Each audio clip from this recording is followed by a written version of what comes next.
Shut up and sit down. Welcome to the Health and Wealth Podcast with your hosts, Tim and Carter. What's trending, Enrichers? Carter Wilcoxon, founder of CSI Financial Group here, with my co-host and former wealth advisor, Tim James, founder of ChemicalFreeBody.com and your new health advisor. This is the show where we reveal the connection between physical and financial abundance. Hey, hello, Enrichers. Carter Wilcoxon here. Thank you again for joining us for another Health and Wealth Podcast show. I'm joined here with my co-host, Mr. Chemical Free Body himself, Tim James. Hey, Carter, what's going on today? Well, buddy, I'm super excited about our guest that we have with us today because, as you know, everything we do at CSI Financial Group is all about client acquisition and client retention, and ultimately leveraging technology and embracing fully digital transformation or the digital age that we're actually all in today. So anyway, man, I'm excited to have Diane on too, because pre-show we got to chat it up a little bit, and she's doing something that most people don't even know about, but she used to be a doula, or was training to be a doula. Yeah. And what a wonderful profession that is. And that is just amazing. And like, I think everybody for childbirth should have a doula. That's where we need to go for birthing. I mean, there's no question about it. I actually I need to get a doula on my show, on my other show, because we're all about health on the other show. This one's health and wealth. Yes. But so maybe we can chat about that a little bit later. That'll be really cool. So I really appreciate you being on the show. And I know we're going to be talking about some really cool tech and what your company's doing at Snappy Kraken. Yes. To push and help the advisors, because I was one and I had like no tech savvy whatsoever. My goal was to throw my phone in the lake actually at one point. And now that I have an e-commerce business, I had to drink from a fire hose and learn all this stuff. But what you're doing, it's necessary today. I mean, just because you're a financial advisor, you really, if you don't have like these tools that you guys are going to share today, you're really, it's like you're a buggy maker and Henry Ford's made the Model T, and you could have a really good buggy, but guess what? You're going to be left behind in the dust, literally. So anyway, welcome to the show. Yeah, thank you. Thanks so much for that welcome. I'm excited to be here with the both of you. Yeah, so Diana Cabrices, as we were pre-show talking about exactly how to pronounce your last name. My last name, Wilcoxon, gets chopped up and has for the longest time. But, yeah. Diana, we really are excited in having you talk a lot about, especially in the second segment, on what CSI Financial Group and Snappy Kraken are doing as a strategic partner and everything. But before we get started, our audience, our enrichers, as we call them, they want to get to know our guests. So what I'm going to do is I'm going to take you back in time a little bit, and which, I know you're fairly young, so it's not going too far back. Tim and I, right? We're creeping up on a half century old. So what I'm wondering is, for our enrichers, they want to know, I believe you're a millennial. I think you're in that category, right? I am.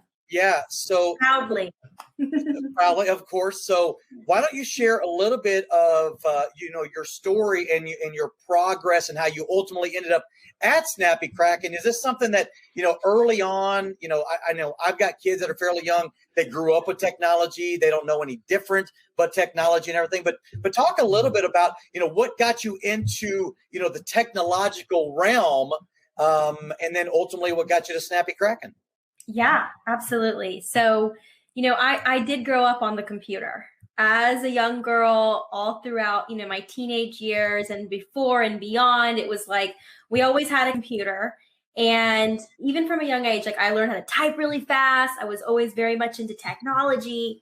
But it wasn't until I graduated college and I'm like, well, I definitely don't want to work in an office. So where do I work? And I didn't know the answer. And so instead of all my peers going into the workforce right away and getting a random job in an office, I sold all my stuff and I decided to take off and travel the world. So I took off to Europe. I was in Madrid first. Then I went across all these countries and ended up in Barcelona, living there for 2 years. And I got some job, under the table teaching English. I'd never taught English before. And I was like, well, I better learn how to teach English. So that's why my grammar skills are so on point these days. I had to teach myself how to teach English. And I realized, after a while, making 400 euros a month was just not cutting it. So I needed to figure out a way to make money, but still travel. And for me, that was remote work, which I have done since then. And I love remote work, but in finding a remote job, I just, searched the internet, scoured the internet for positions that were somewhat related to, the degree I got, which I got a business degree in economics. So I started thinking, okay, what about the finance world? Well, what about business and remote? And then literally it just all meshed together as fintech. And that was my foot in the door to fintech. And that was about, at this point, 6-7 years ago. And I started working for a fintech firm that helped advisors buy, sell, and merge their practices. It's kind of like an online dating site for financial advisors. That was a lot of fun. After a few years, though, I realized I also need something fun. So for me, mergers and acquisitions wasn't that fun. And then I stumbled across Snappy Kraken.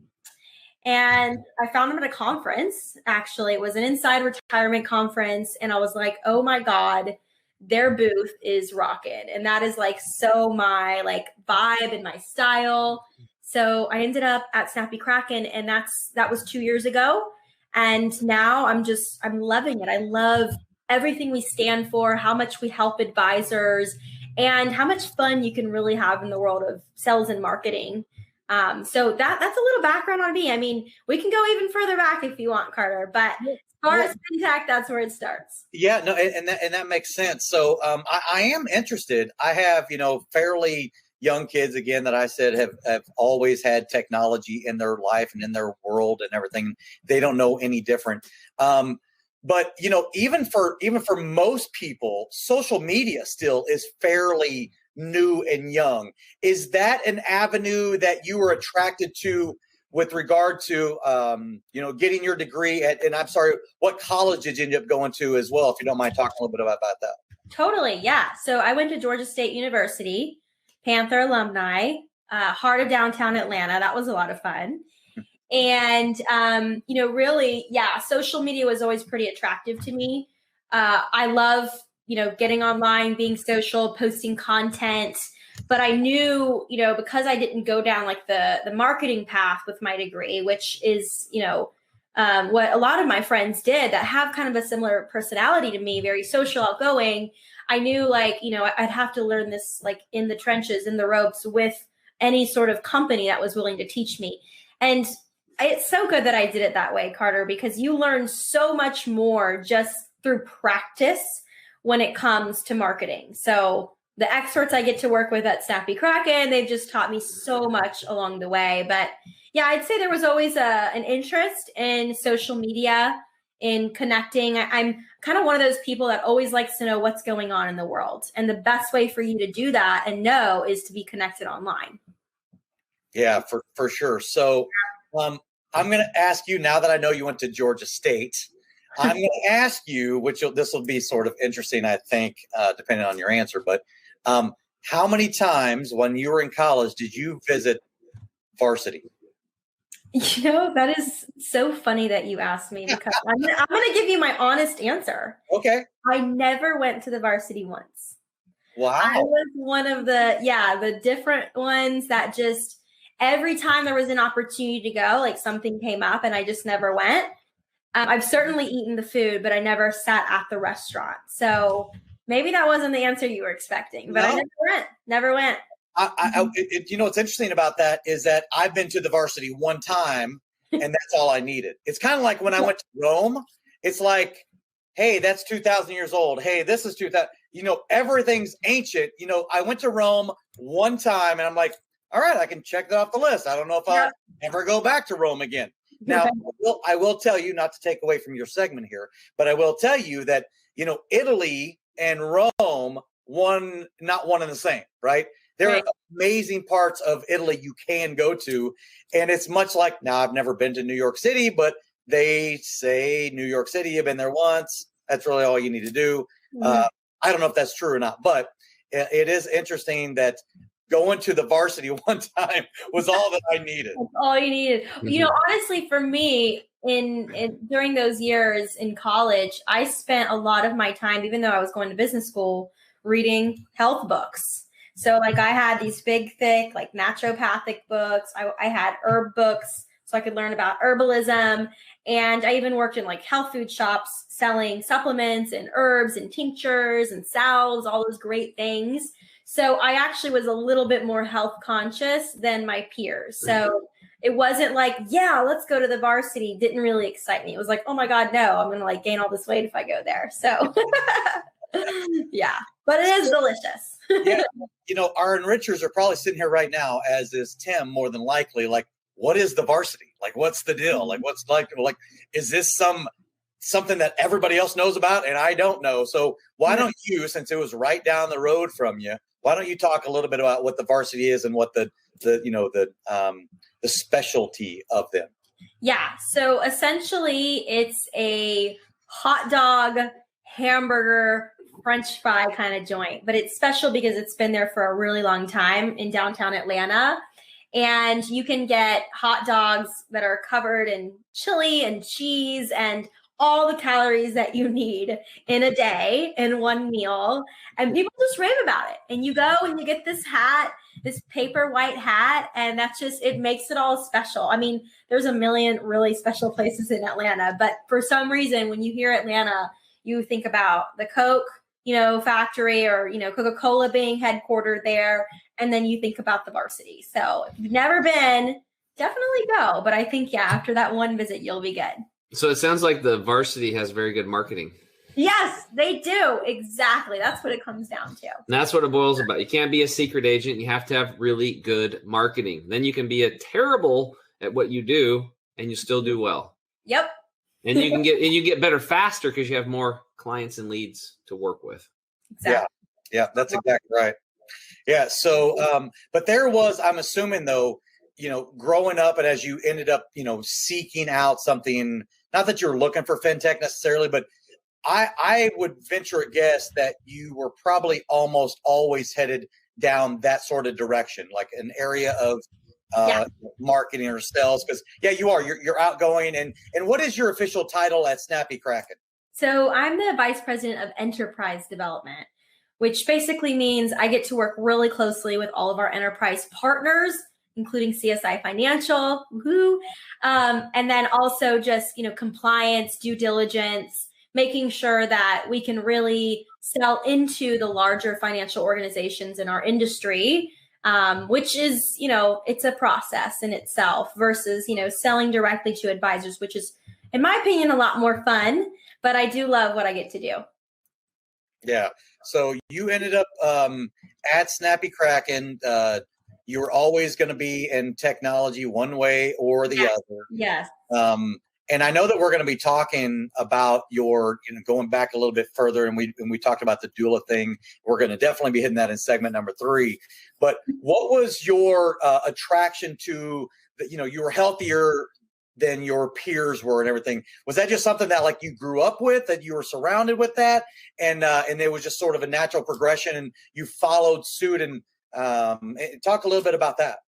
Yes and no. So my mom was always pretty health conscious. Like she knew things, and I feel like she planted seeds along the way. Like she talked to me about GMOs before I even knew what the heck GMOs were. And, it would always be like, oh, you have pink eye? Well, we're going to go pull a flower out the backyard and boil it and put it in your eye kind of thing. So it was like between food and medicine, she'd always kind of planted some seeds. It wasn't until high school, though, where I had, high school boyfriend. We ate McDonald's every day after school, and I gained like 20 pounds. And I was like, oh, crap, this does not look good on me because I'm very petite. So I found this book called Skinny Bitch. I don't know if we'll have to edit that piece out, but it really changed my view on food. And I was like, oh, my God, I'm supposed to be reading labels. Oh, crap, they're putting like chemicals in our food. oh my God, this is making me fat. Like, holy crap. So that all changed it for me. It was really that turning point in high school where I just was so desperate to like lose all that weight and get myself back. That's when I really decided like, okay, now I'm in this world, and it just like, you keep digging and digging and digging. And man, all these years later, and I'm like, the things I still like learn today, it's incredible. Like, science is always evolving. And so we're always learning, new things about the body and food and how certain things function. But I don't know, maybe Tim can say the same, but I have literally been down every diet path that exists. I've pretty much tried it all. Keto, carnivore, like, fruits only, vegan, vegetarian. I've done it all. And it's so interesting how actually it's just, you take it back to the basics is like the best dieting advice that I could give. So yeah. And yeah, I kind of went on a tangent there, but yeah, that's probably high school is when it really peaked. Yeah, that's good. So just out of curiosity, you're because my wife is like with me, she's always making sure I'm staying on point and doing this. And she's like, we got to have the big guy, that's what she calls me. And so she's always making sure she's got me watching my macros, and she's got me, eating lean and eating this. And Tim, of course, gets on to me. I was just promoting my glass bottle water, right? Which we'll talk about that.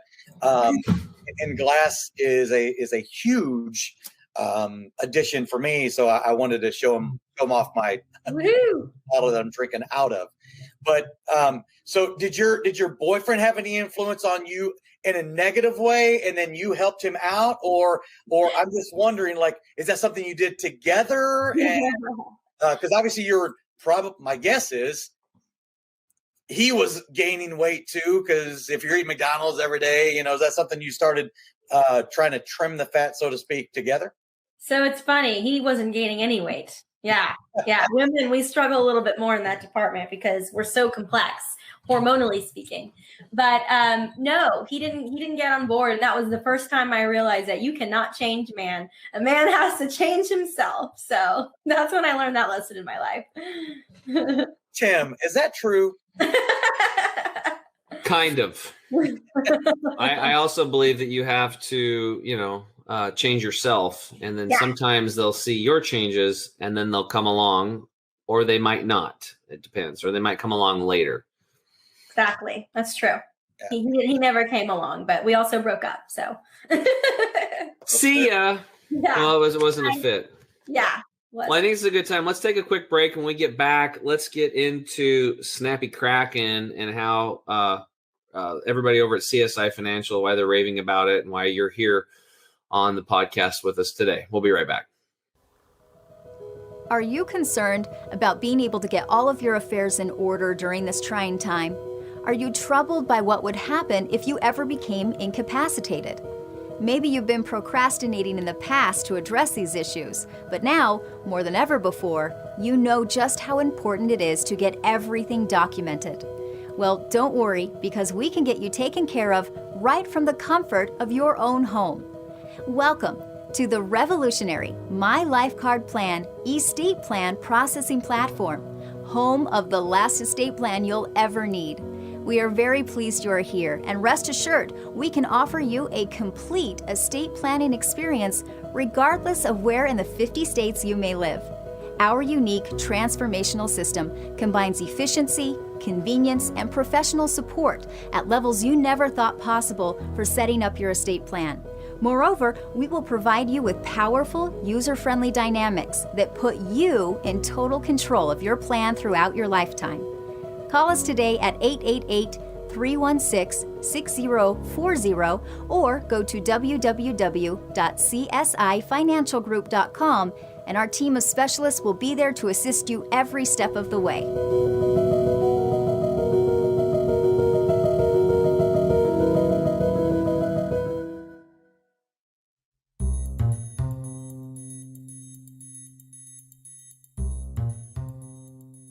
What's up, Enrichers? Tim James here with my co-host Carter Wilcox and in-house Diana Cabrices.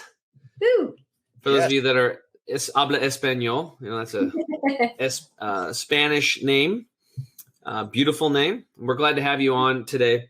So why don't you just get into we know you work at Snappy Kraken. What is it, and why would a financial advisor want to implement that in their practice? Yeah, absolutely. So Snappy Kraken, we are automated growth for advisors. Basically what that means is we're a marketing company, but we're like a two-part marketing company. So we have technology and we have content. And when you're an advisor, it's one thing to have, content, great content especially, but how do you really get that out to all your prospects and your clients in a scalable way? That's where the automation comes in. So it's two parts to your marketing game plan, your marketing strategy.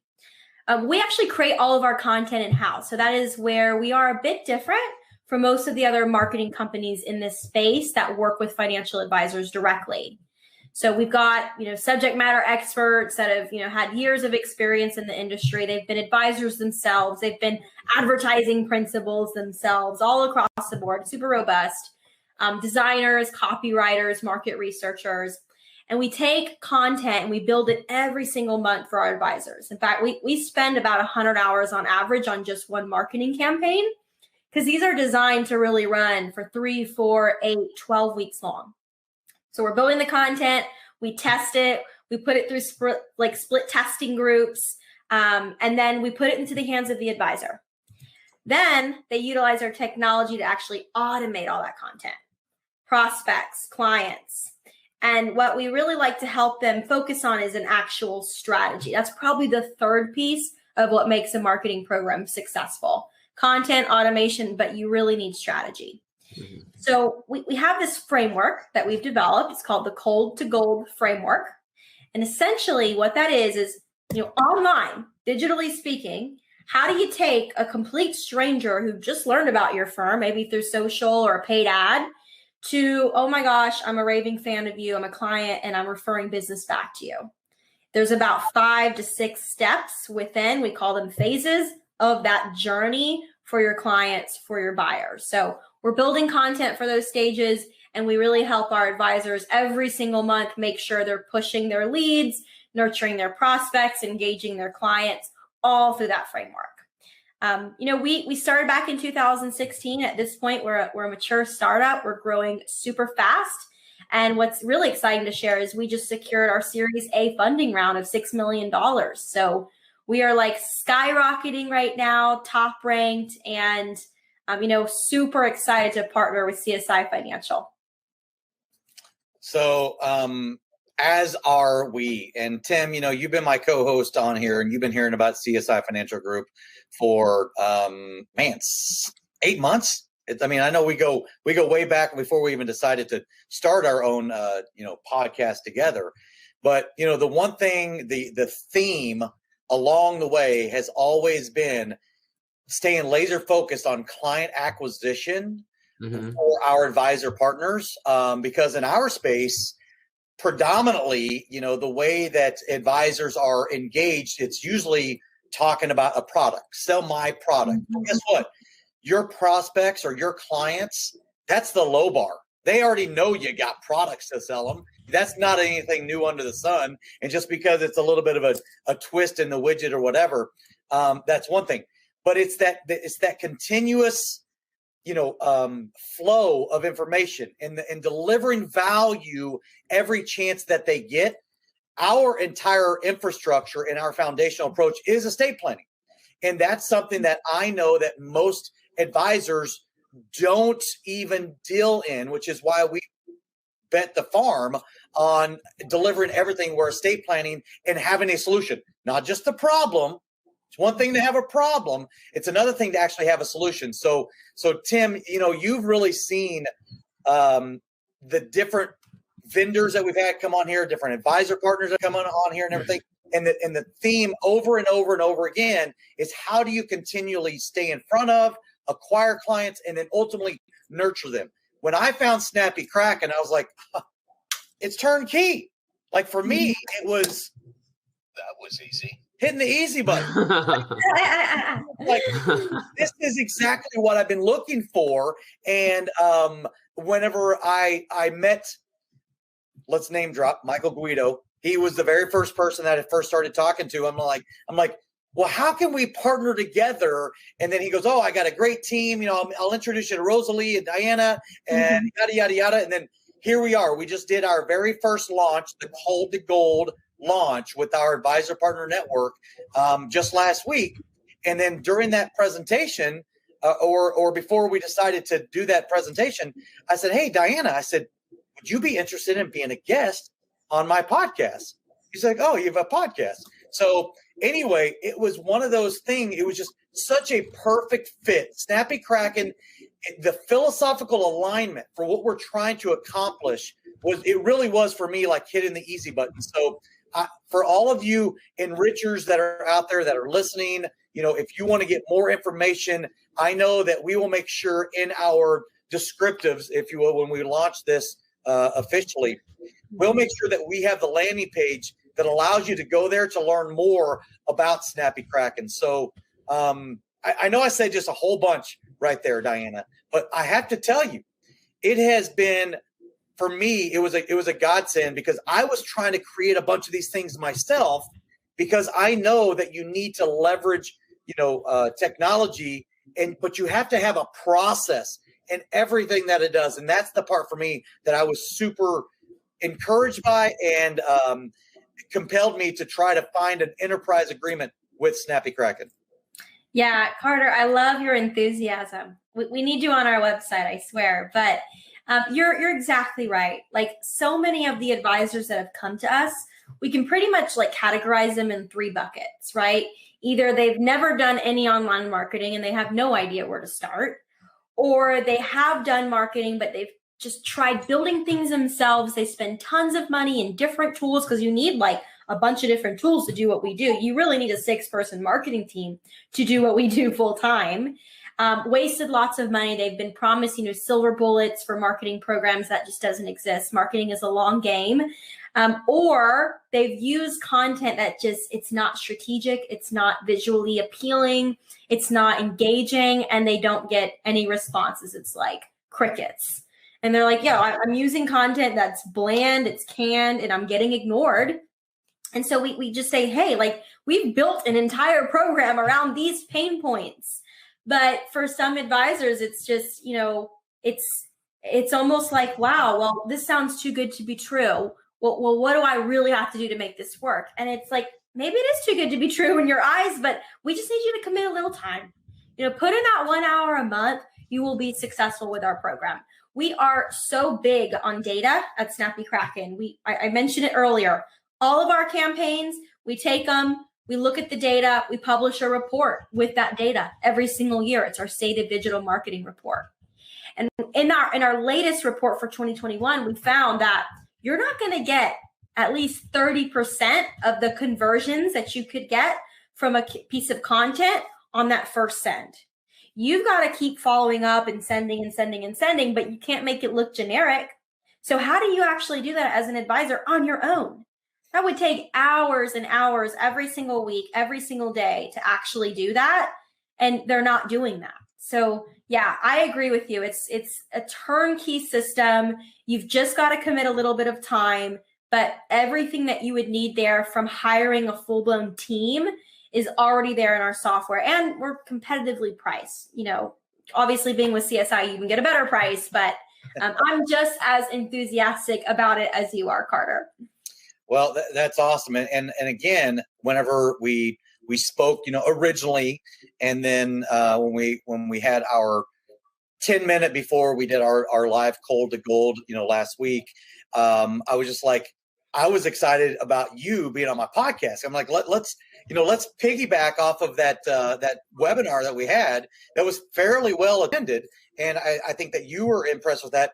And we've already got clients, we've already got advisors for you that are like, they recognize, they're like, wait a second, I don't have to build it all, right? Yeah. So that's been my mantra. I mean, I literally have a recruiting video where I say in the very beginning of it, if you build it, they will come, right? Yeah. And because we do not hang our hat on products, we hang our hat on process. Yeah. And if you're process oriented and results driven, you've got a home at CSI Financial Group because of us partnering with companies like Client Viral and WebPrez and Snappy Kraken. So Diana, it's been, as far as, I'm glad you're excited about CSI, because CSI is just as excited about partnering up with Snappy Kraken. Awesome. I love it. Yeah. So, Tim, I want to bring you in because the reason why we started this podcast was because you are a former wealth advisor, right? Mm-hmm. Think about the things that you've learned, what we've already built, and then think about how we're living in this digital transformation age, in this automated age, right? And we hear AI all the time. All the things that we delivered and the things you've learned about, and I just mentioned a few of them between WebPrez and Client Viral and everything. So how much do you think you would need a system in place? I mean, heck, even your own business right now, you don't have to be a financial advisor to know you need systems and staying in front of clients for your own chemical-free body, right? But as a wealth advisor and as a financial advisor, don't you think it's critically important that you have basically your own outsourced, CMO? Because that's the way I look at Snappy Kraken. Like it's our outsourced, chief marketing operation organization. I'm changing what the O really means, right? But I think that would be critically important for you as a former wealth advisor to have a tool like this. Yeah, it's kind of like you can be a fisherman and you have one pole, right? Or you're competing against somebody that has 10 boats and 4 people in a boat, and they've got four poles out, and they're able to move to different. I mean, it's just not even comparable. Like looking back, I remember when before I started working with my buddy Jeff Dixon's firm, because that made sense to me, because he was he's semi-retired and he wanted to retire someday, and I was like, wow, I could. He had $150,000 a year in marketing going, and at 13, big team of people, and was like, I could just take over this whole thing. That's smart, right? But when I was out on my own before that, it was like struggle. It was struggle. Yeah. It took me about a year before I was actually making fairly decent money.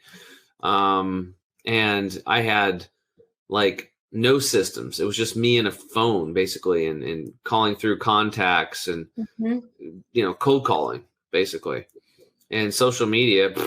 Like there wasn't any of that, but with the technology today, you can look bigger, present better, fill rooms full of people easier. Again, present better after you fill the room, and then follow up better. Nobody has enough time. I mean, I literally barely had enough time just to meet with the clients, complete the damn paperwork, get it submitted properly, and just do that part. That was just enough right there, just doing client meetings and client follow-up and following up with paperwork and getting things funded and coordinating with CPAs and coordinating with financial advisors. And then you finally get to a point where you hire your assistant and you start building your team, right? Well, a lot of this stuff you can do. There's these companies like Snappy Kraken that basically have a whole team, and they've got it all packaged up for you, and you just pay them a small fee. Like you couldn't even afford, if you hired somebody for 10 grand a month, they couldn't even do what this team can do. It's impossible. Right. And they're doing, and they keep systematizing it and working on it, improving it and making it, better and faster and more effective. And they're testing. They're like literally testing stuff, right? So they're testing messages and seeing, what the open rate is on like an email. And wow, it's at 12%. But then they change a headline and now they're at 22%. Well, that's now the headline that's going to be the control, and that one's going to go out. And if you're hooked up with them, you get to use that email headline or subject line. Because if you don't know how to write copy, which most people don't, then you're screwed, because you're going to write subject lines that don't interest people at all, and they're probably not going to open them. They're just not going to do it. So that's just one little thing that I see. And I just think it's like what you're doing. Like if I was back in my shoes again, starting off, I would hire CSI Financial, because you've kind of like went out and found, the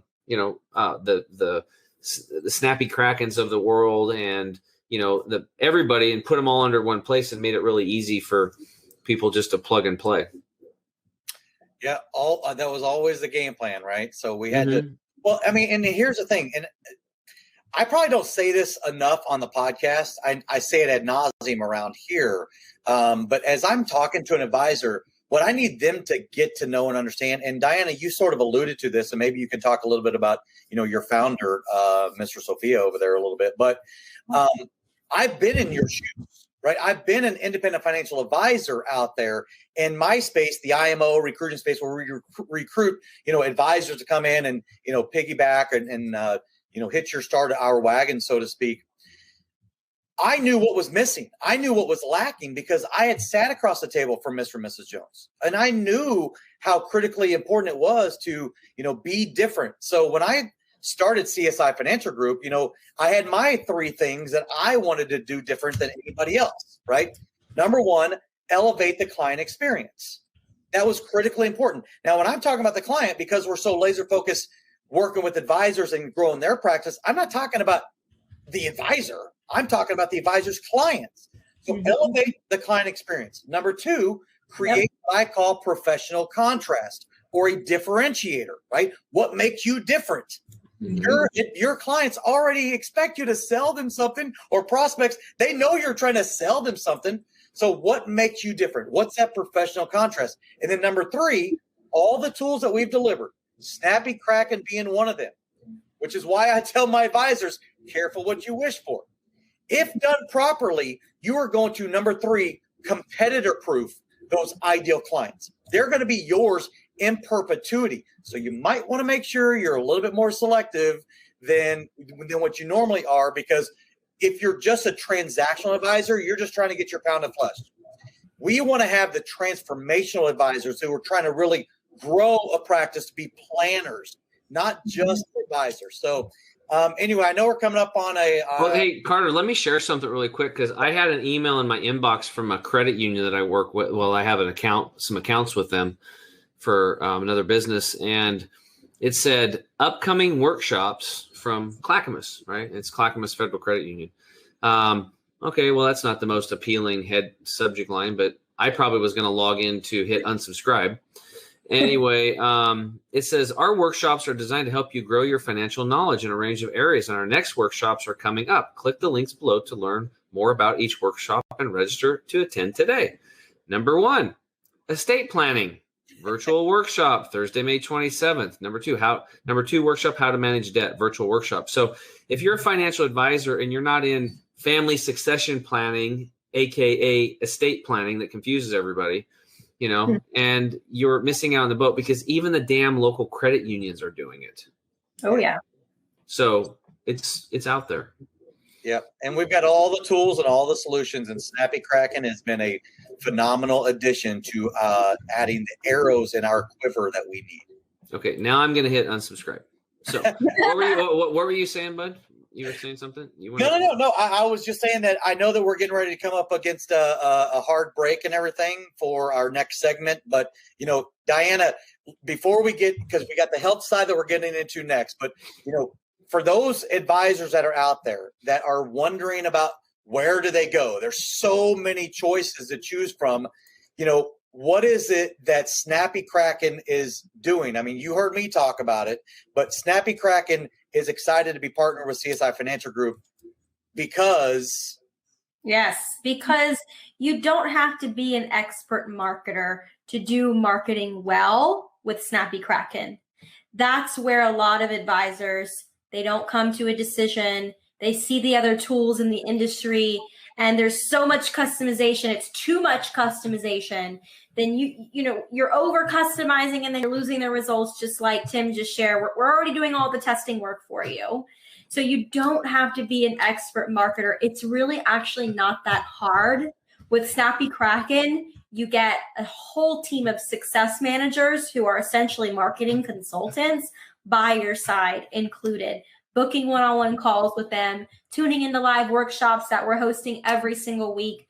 Just take our advice, follow the experts' advice, implement it in your business as easily as possible, and then sit back and, wait for those conversations to roll in. Wait for you to really put yourself out there. Let the marketing do the work up front. You don't have to cold call all day long. You don't have to follow up every single day with every single prospect. There's a time and a place for calling. There's also a time and a place where you can really have that conversation. So let the marketing do the work. Don't fear that you have to be an expert. Let us help you with all of these things. That's why we created Snappy Kraken to begin with. We know the pain points you've experienced in your marketing over all the years. So before we go to this next break, because I brought up Robert's name, why don't you talk a little bit? And this, for me, this was the icing on the cake, because I know his background. But why don't you share? And of course, for those of you enrichers who are wanting to know more specifically, I know we're on our podcast right now, but the webinar that we just did, the Cold to Gold webinar, we've got it recorded. Make sure that you ask about that. We will get you the link so you can see on all the different things that we're talking about. More specifically, I know we're sort of 30,000 foot view in this thing, right, Diana? But yeah. Talk a little bit about Robert's background and in the sort of from the infancy stage to the implementation on Snappy Kraken, if you don't mind. Yeah, absolutely. No, Robert Sophia, he's our CEO. He's an incredible thought leader in the financial services industry. And he's pretty much spent his entire career in marketing. He started out with some pretty big firms like Ford, for example, ran a lot of their marketing as VP. He was I think 23 years old at the time. He's a brilliant guy. And then he made his way into wealth management. Started a firm. It was a marketing consulting agency. So instead of having a SaaS business like what we have today with the technology and the automation, everything was like one client at a time, one advisor at a time. And they saw the kind of results they were getting for those advisors. And they realized we got to find a way to do this in a scalable way. And at that time, marketing automation is becoming more and more of a thing. So Robert, alongside a few of his other colleagues in that firm, he sold his portion of the firm, his ownership, walked away, and they all started Snappy Kraken. So the folks behind Snappy Kraken, they have the marketing experience. They also have the financial services experience. Robert did spend time as a registered rep. He had his own RIA for a few years. So he knows what, the business itself is. He knows how it is to be an advisor and not really know, kind of get stuck in that analysis paralysis of how do I get noticed? How do I build an email list? How do I really engage my clients to deepen those relationships? I want more meaningful relationships. Just like you said, this is not transactional relationships. This is deeper than that. And so just the masterminds behind Snappy Kraken, they, collectively, I want to say we've got 40 years of experience marketing for financial advisors. So Robert's published a few books as well. If you just Google his name, Robert Sophia, you'll find loads of articles and links, and he'll be publishing another book this year, actually, that I'd love to make sure we share with CSI Carter so everyone can benefit from that. Perfect. Awesome. Yeah. Well, Tim, do you have anything else that you want to ask about Snappy Kraken before we get going to a break?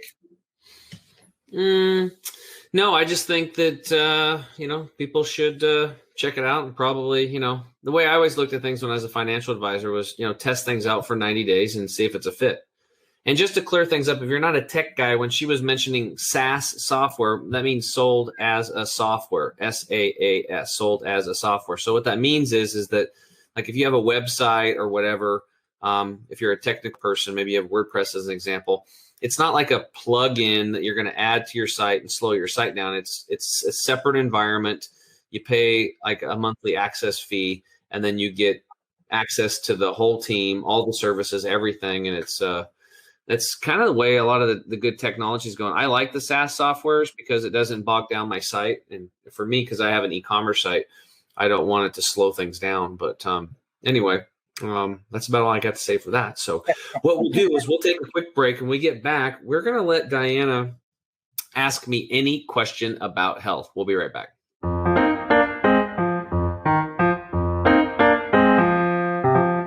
You want the absolute best for yourself, and you want it to be easy. That's why we created Green 85, It helps with detoxifying the body gently. We're proud it's chemical-free, unlike almost all other supplements you'll find. Bottom line, Green 85 will get you healthier. We look forward to hearing what Green 85 did for you.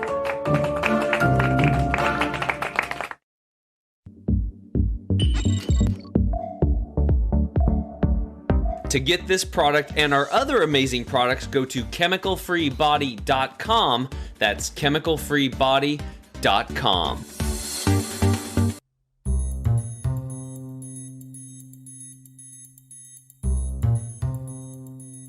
What's up, Enrichers? Tim James here with my co-host Carter Wilcoxon. Again in the house, we've got Diana Cabrices. Woohoo. Diana, thank you for being here today. Now we get to turn the tables on me, and you can ask me anything about health that you want. And I know you geeked out a lot, so I always like a challenge. So go ahead. What would you like to ask? Yeah, I got some challenging questions coming your way. Cool. Well, first things first, I just have to bring up your shirt because your shirt says, "I love when you poop." So I want to talk about that. What? Well, it's my own personal journey. So I was on the standard American diet for 37 years. My poop was basically coming out like rocks. I would bleed. It was very painful. I had leaky gut syndrome. I had to have a surgery to get an organ removed. I had acid reflux, eczema, my knees, my elbows. I was kind of a mess. My Betty gets cancer. We went to the Hippocrates Health Institute in West Palm Beach, Florida. You heard of them through your? Yeah. Yep. Mm-hmm. Yep. So I went there and learned about detox and nutrition. I started cleaning my gut up from the inside out. And now I have, I love when I poop. So that's why we have Love When You Poop shirts, because what I found out is that there's a lot of other people out there that are struggling with bowel movements, whether it's gas or bloating or constipation or rectal bleeding. It blew me away actually when I first started doing podcasting and getting the message out there and telling my story. There are a lot of people that are bleeding when they poop, and pooping isn't fun. So what we do over here is that's like one of our main goals is to help you solve your problems, your health issues from the inside out, because you can't see it. That's been the biggest problem with people. So it's out of sight, out of mind. So we shine the light on the inside and show people how to clean up their gut, nourish it, repopulate the good bacteria, and then, and do a lot of other stuff. But that's kind of what we do over here. Yeah. Yeah. Poop is like underrated. People don't really understand. Like you really got to pay attention to what's going on in that aspect of your life to really be able to tell what your inside health looks like. So love the shirt. I feel like I need one. But yeah. Well, we have our swag stores coming out soon. And here's the deal is like, if you were out in nature, like a wild creature, you wouldn't have to worry about your poop and wear shirts about it. You just have nice poops. But we don't. So we're not in nature. That's the problem. People are on standard American diet, cooked food, processed food, irradiated food, all that enriched. Like if you see, why would you need your food to be enriched? Because it was de-riched. Okay. Yeah. It was processed and denatured, and it was grown in nutrient deficient soil. So anyway, ask questions. I like answering questions. Well, it's funny you mentioned that. The other day I was at the store and I was like, is enriched rice really a thing? Like this is getting out of hand. Yeah, and when they say enrich, what that means is they sprayed it with synthetic acid-based vitamins that aren't really even vitamins. They shouldn't be calling it a vitamin. It's just enriched means they sprayed it with chemicals. That's the reality. Yeah, essentially, and your body's like doesn't even know what to do with them, and that's a whole other story. Yeah. Okay, so you mentioned cleaning up your gut. So, I would say in my own health journey, I have a similar story. I feel like we all do. We're all on the SAD diet, standard American diet. It is called SAD for a reason.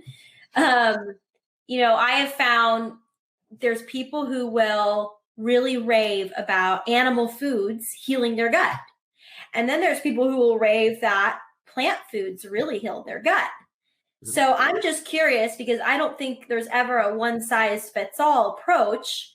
What is your take on that? And how did you approach cleaning up your gut more specifically? Well, for me, when you go to Hippocrates Health Institute, they are completely raw, vegan, plant-based, and even farther, they're living foods, right? Yeah. So, I'd eaten living foods before because I had a garden growing up. So when I pick food and eat it, that's living, right? Eating sprouts, those are living foods. They're actually alive when you eat them. And that's what kind of the course is out in nature, your food. We're the only creatures that aren't eating 100% raw living food diet. Okay, now with that said, I don't think that from where we're at right now, and, you know, we've had quite a few years where people have been eating cooked foods and been, you know, if you look back in history, people eat mostly plants, and we know that from the tooth samples, but we were also opportunists, and we would have, you know, meat from time to time. It's just not that easy to catch out in nature.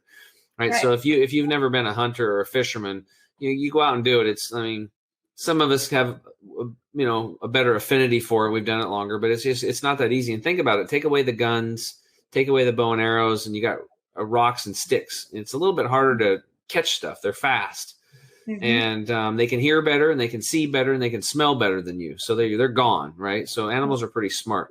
So with that said, I think people, like you said, are individual. And I think they just have to find out what works for them. So for 8.5 years, I was a raw food vegan, and I went completely plant-based. And I tremendously changed my health. I mean, radically improved. I looked like I was, basically my body was like I was, 20 again. And, but then in 2018, I decided like, I'm going to start eating some meat again, added that back in. And I did that for about 1.5 years. And now I'm doing completely raw, pretty much raw plant-based again this year. So I'm really trying to fine tune like what's really works for my body. Do I need a little bit here, a little bit there? It's whatever works, right? So the problem is if somebody is like getting emotional about it because you have a chicken breast, or they get emotional about it because you have a raw salad, they've got their own issues going on. Okay? Right. Yeah. It's like they're just projecting onto you. Right. Yeah. And the problem is that, you know, when you have things like paleo and keto and all this stuff, and then, you know, somebody's on the standard American diet, their health's shot. And if they get on paleo, as an example, they get them off of what? Sugar and dairy. Right. Well, they're going to see improvements, but then they run around, paleo's the end all cure to everything. Yeah. You know, or they'll get into keto, and then they'll, you know, they start doing some intermittent fasting, and then keto's the best thing in the world, you know? Yeah. Well, there are parts of it that are awesome. Like I would say, you know, the best thing about keto is that it gives people the education and awareness of intermittent fasting, which is more how we were programmed to consume food. We didn't eat food every day in nature. We'd walk for 2 or 3 days, nomadic people, and then we'd find food and we'd eat it.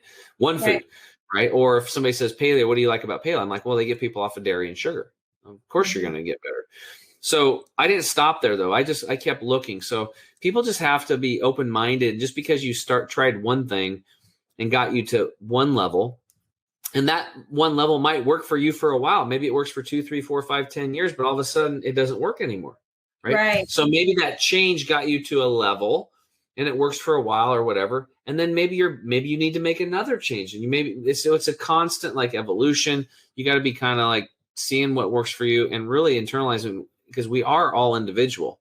We all have, you know, different experience, different exposures, different stresses, as far as like, maybe you grew up next to a chemical plant and where they made plastics and you were exposed to that. Maybe somebody else was living next to, you know, the new 5G towers. Well, that's going to change things. Or when smartphones came in, or in smart meters, people got messed up with that. Like maybe your water's got, you know, some problems in it, some fluoride, or, you know, there's like Flint, Michigan, they had a water problem, right? Well, we got a water problem everywhere, actually. Yes, we do. You know, so the reality is that I think everybody's different. There's different stressors, different environmental stressors and toxins and stuff like that. And there are some people, even though I promote mostly fresh foods, that's my thing, clean food. I want clean air, clean water, clean food. There's no pesticides, fungicides, herbicides. And that's why I really limit my intake of meat, because even if somebody has a grass-fed cow, somebody 30 miles away is spraying pesticides, and there's this thing called wind, and it blows it onto the grass, and the cow eats it. And those pesticides and, you know, all this other stuff in our environment, jet fuel and automobile exhaust and all these things, they land on the plants, and then the animals consume them, and then they bioaccumulate in their fat and their muscle tissue. So when you're consuming an animal, you're preloading yourself with a lot of toxins. So that's okay if you have a really good detox plan in place and you're drinking lots of water and stuff like that, purified, restructured water, and you're taking an infrared sauna every day. And you know, like our product has chlorella in it that helps to detox stuff. There's just a lot of things you need. We really need to be constantly detoxing all the time. But if you're going to have meat, I would suggest you chew it really, really, really well, possibly take some digestive enzymes with it, and don't mix it with a starchy carbohydrate. you need to learn proper food combining. Otherwise, you're going to have gut rot. So, don't mix meat like a hamburger with a bun. That's completely the wrong thing to do. Or, a hamburger or chicken and rice or fish and rice. Meat, the chicken or the meat, fish, protein, rice, starchy carb. You're going to create over 123 chemicals that's going to destroy your intestinal villi, those hair-like structures lining your gut. So learning proper food combining would be very important. And I could go on about this for days, but next question. Yeah. Want me to go on more? Any other questions? No, I'm definitely enjoying it. I feel like as you were talking, so many more questions came into my mind. I agree with a lot of what you said. There are certain things that I may not have the same view as you totally, but that's just also because we think about it, men and women are so different biologically. We really, really are. And one thing I've learned a lot about lately is how a lot of the studies out there on health and fitness and fasting and all these different diets primarily include men in their research groups. Why? Because when you add in a woman who's cycling hormones differently every single week, that really throws things off, and you can't get more accurate results if you include them in your studies. So that is something I've learned a lot about recently. And I think, like you said, like you get to these different levels and it's been going great, and then something changes and then you've got to make tweaks. And so, I said this at the very beginning, it's like health is a consistent discovery. You're on this path of discovery. And I think, we're like the universe in that we have seasons. We change. We're not meant to be the same butterfly all year round, right? We're supposed to change. And I think that the same principle can be applied to the foods that we eat and the food groups that we eat.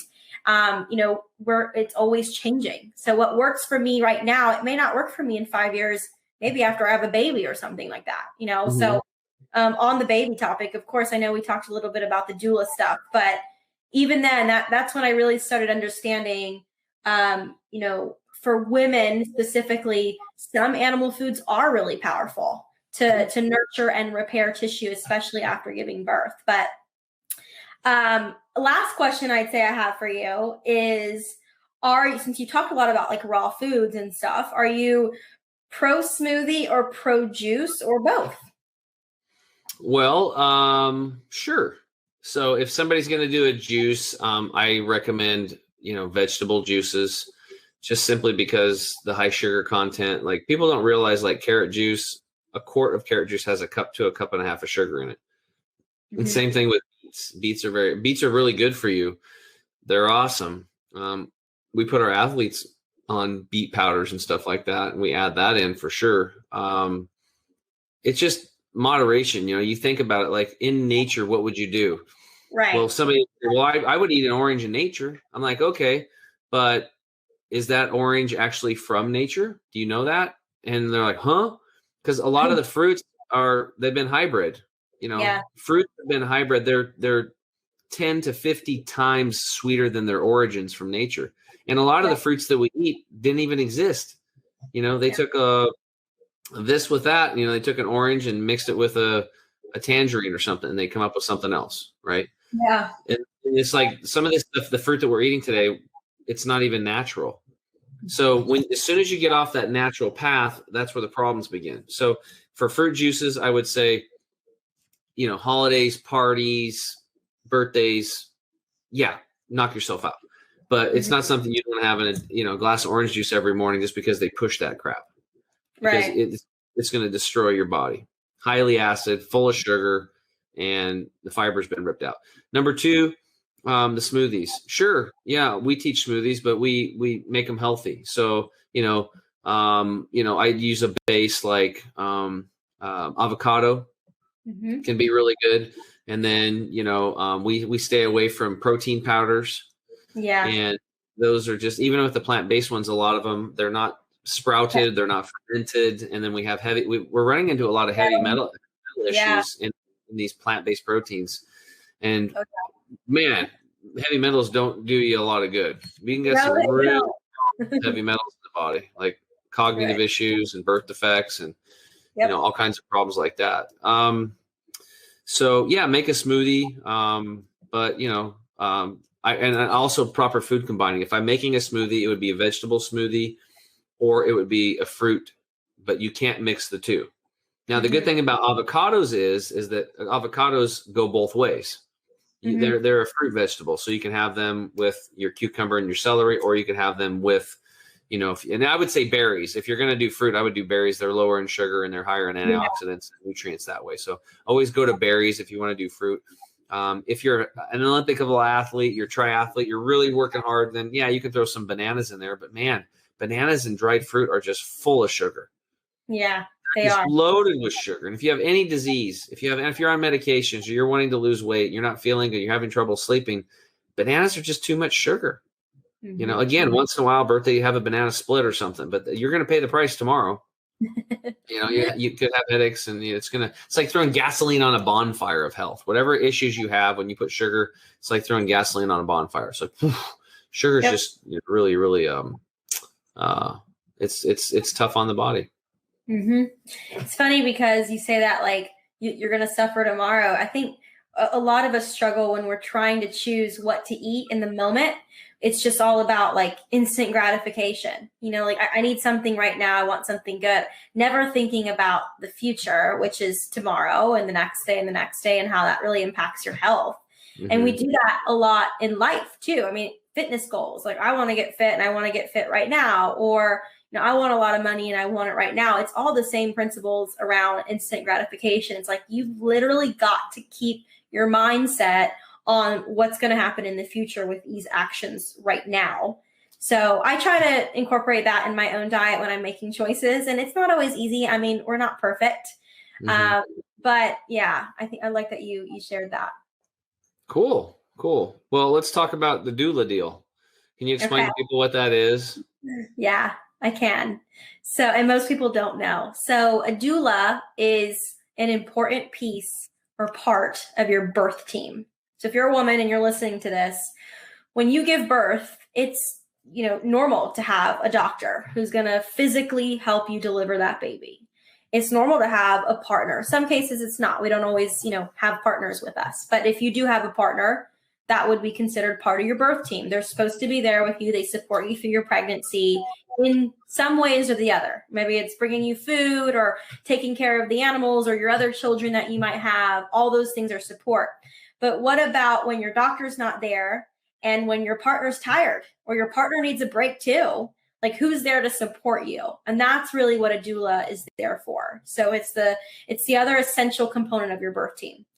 Higher level doulas provide emotional support throughout pregnancies, but also educational support, because in the heat of the moment, you might have a doctor, especially if you're having a hospital birth, tell you, well, this is changing and this is what we're going to have to do. And you may not understand what that even means. And, what are some of the implications there? What could be some of the side effects or consequences of taking that action, whether they be positive or negative? It's your right as a birthing mom to know what's happening with your body or with your baby when you're in that type of setting. So emotional, educational, and then lastly, there is a bit of physical support involved. So we get trained on, breathing techniques, different positions that you can put yourself in to better have a baby. Like, most women don't know, you're not supposed to give birth on your back. That is the worst way to try and push a child out.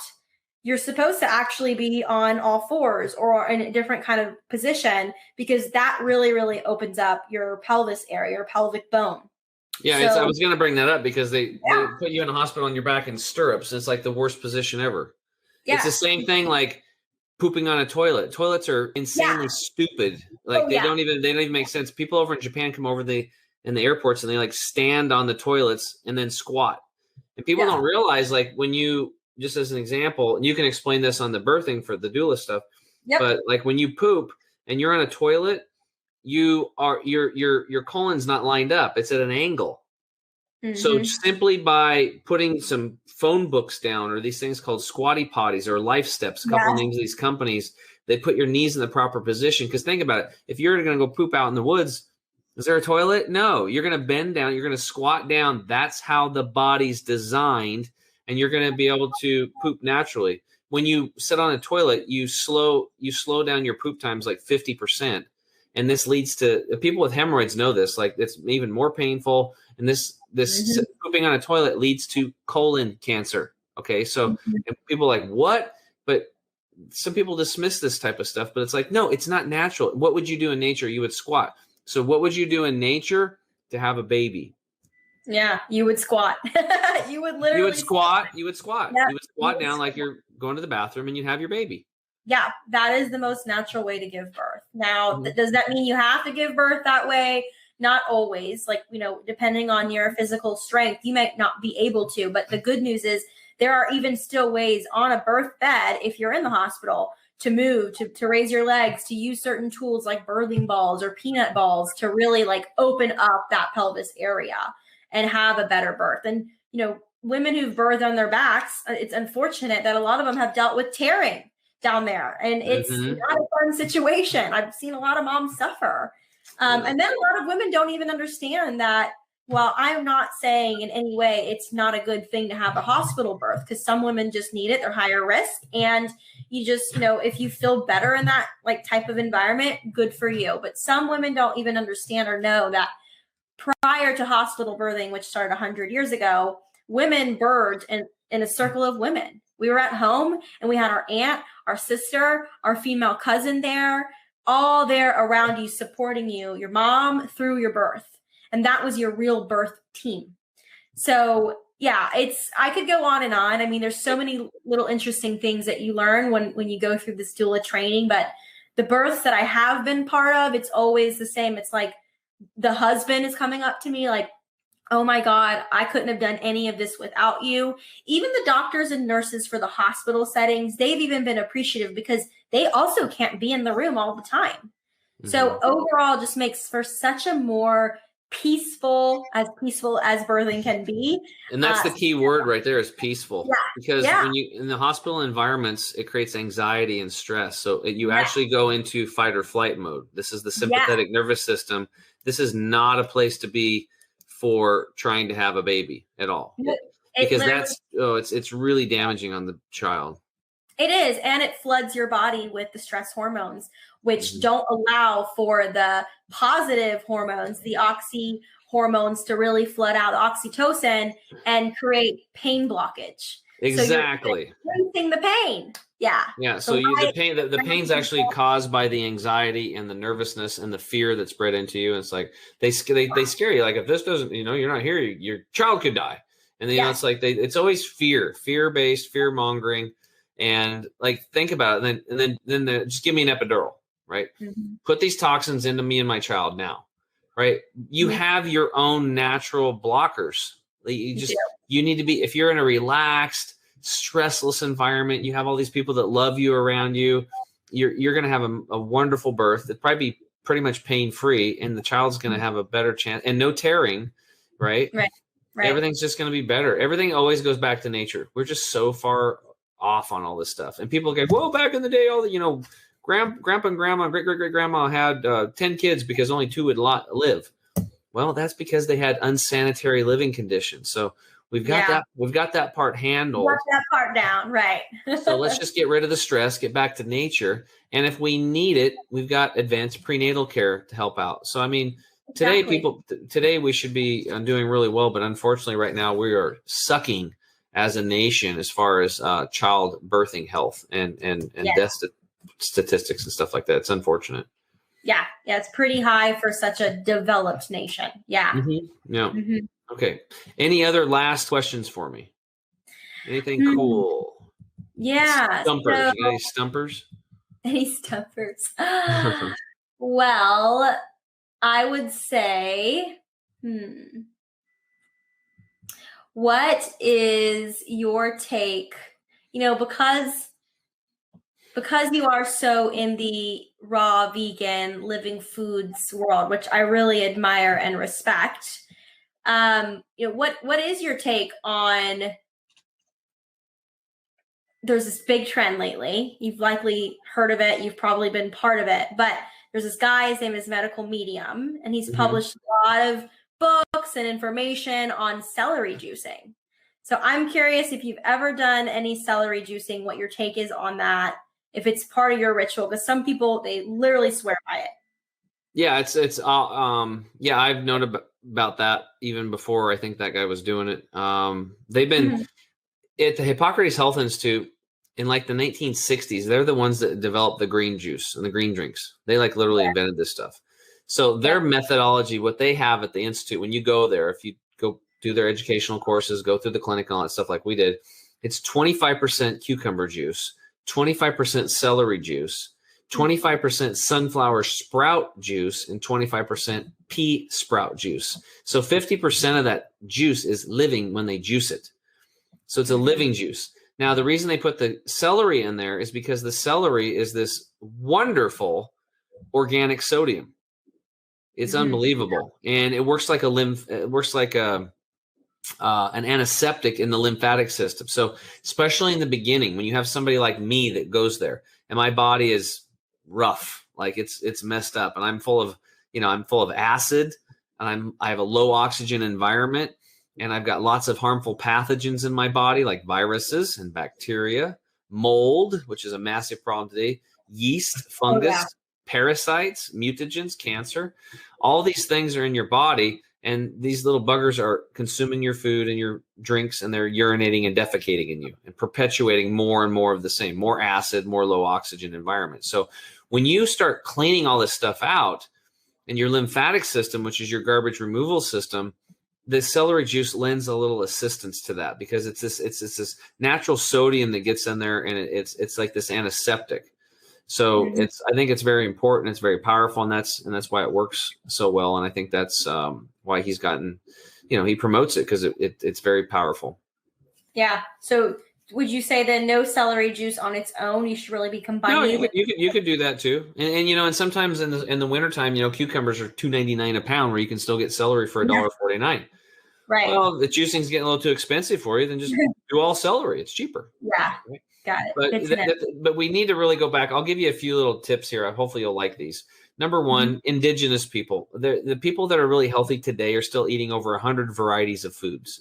So if you can get 100 to 300 varieties of foods in your diet, wow. That's obviously, we've been conditioned. Like you said, the seasons change. We eat here, we eat there, we pick this, we pick that. We go with the seasons, we flow. Another one, what is the largest organ in the body? And I bet I stump you on this one. Yeah, you're going to stump me on this one. The skin. Well, that's what everybody thinks. It's actually the fascia in the body. Interesting. So go look that one up. And here's another one that's really cool. In the stomach, we have one sweetener receptor. We have 25 bitter receptors. Yeah. So why?